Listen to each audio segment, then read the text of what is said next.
नमस्कार दोस्तों, मैं योग गुरु अजीत शर्मा।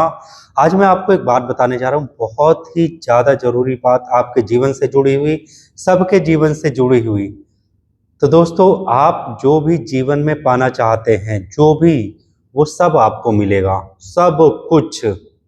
रुपया चाहिए, धन चाहिए, गाड़ी चाहिए, घर चाहिए, ज़मीन चाहिए, जो चाहिए वो सब मिलेगा आपको। बस मेरी पूरी बात ध्यान से सुनिएगा।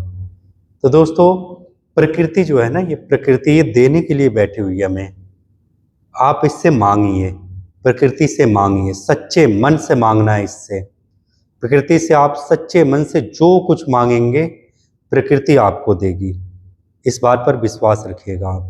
समय लगता है, उस पर आप विश्वास कीजिए। आपको जो चाहिए सच्चे मन से उसे आप मांगिए। प्रकृति जो ये सृष्टि को चला रही है, जो ये प्रकृति, तो आप एक बार मांग कर तो देखिए।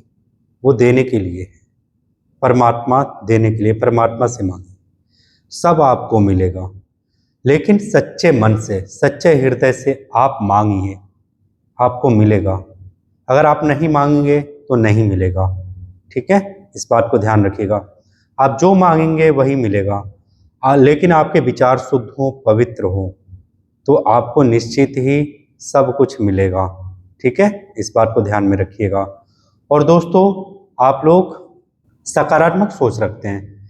जैसे आप सकारात्मक सोचेंगे, हमेशा सकारात्मक सोचिए कि हाँ, ये चीज़ मुझे मिल रही है। जैसे मान लीजिए कि पैसे की बात आती है, सबको धन की ज़रूरत है, तो आप सोचते हैं कि मुझे धन मिल रहा है। किसी को स्वास्थ्य की ज़रूरत है, तो वो सोचता है कि मुझे स्वास्थ्य चाहिए, अच्छा स्वास्थ्य रहे, मेरा शरीर स्वस्थ रहे, शारीरिक स्वस्थ रहे, मानसिक, आध्यात्मिक रूप से, हर तरह से मैं स्वस्थ रहूं। तो वो सब मिलेगा, लेकिन आप उस पर विश्वास रखिए। हालांकि ये भी पाया गया कई लोगों में, मोटे लोगों में, कि केवल सोचने मात्र से ही वो अपना मोटापा खत्म कर लिया उन लोगों ने। वो सोचते गए कि अब मैं पतला हो रहा हूँ, पतला हो रहा हूँ। वो सब अपनी आदतों को, उन सब चीज़ों को अपने जीवन में ला रहे होते हैं, तो वो पतले होते जाते हैं। ऐसा भी पाया गया है।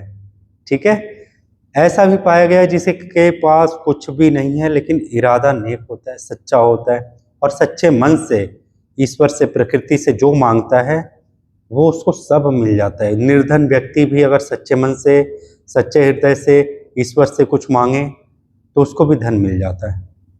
ठीक है, लेकिन आपका मन सच्चा होना चाहिए, पवित्र होना चाहिए, शुद्ध होना चाहिए।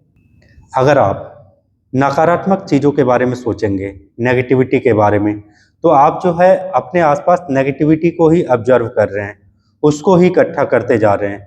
तो इसीलिए नकारात्मक सोच कहा जाता है। नेगेटिव नहीं सोचना है, हमेशा पॉजिटिव रहना है, पॉजिटिव सोचना है। ठीक है, तो आपके आसपास लोग कौन हैं, आप किन लोगों के बीच रह रहे हैं, क्या चीज़ इकट्ठा कर रहे हैं, अगर आप इन सब पर विश्वास रखें, मेरी बात पर विश्वास रखें, तो आप जो चाहे वो कर सकते हैं अपने जीवन में। तो वही मैं बता रहा था कि आपके आसपास जैसे मान लीजिए नेगेटिव लोग हैं, अगर आप पॉजिटिव सोच रहे हैं ना, तो वो लोग भी आपसे दूर हो जाएंगे एक दिन।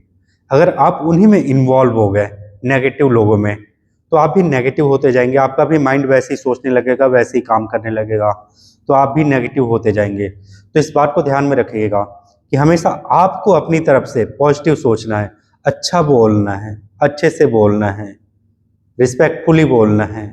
शब्दों का प्रयोग, एक एक लाइन आती है कि शब्दों का प्रयोग, आप जिस शब्द का प्रयोग करते हैं उसको अपने जीवन में ले आते हैं, और वो चीज़ें आपसे सकारात्मक चीज़ों को दूर कर देती हैं। जो चीज़ आपके जीवन में अच्छी चीज़ें होने वाली होती हैं, आपका एक नेगेटिव सोच, नेगेटिव बोलना, वो सारी चीज़ें आपको डिस्ट्रॉय कर देती हैं। तो इस बात को ध्यान में रखिएगा कि आपको अच्छा सोचना है, अच्छा बोलना है, और अच्छा करना है। ठीक है, तो सकारात्मक विचारों के साथ परमात्मा से आप जो मांगिए वो सब मिलेगा। मिलते हैं हम नेक्स्ट वीडियो में, तब तक के लिए नमस्कार, थैंक यू।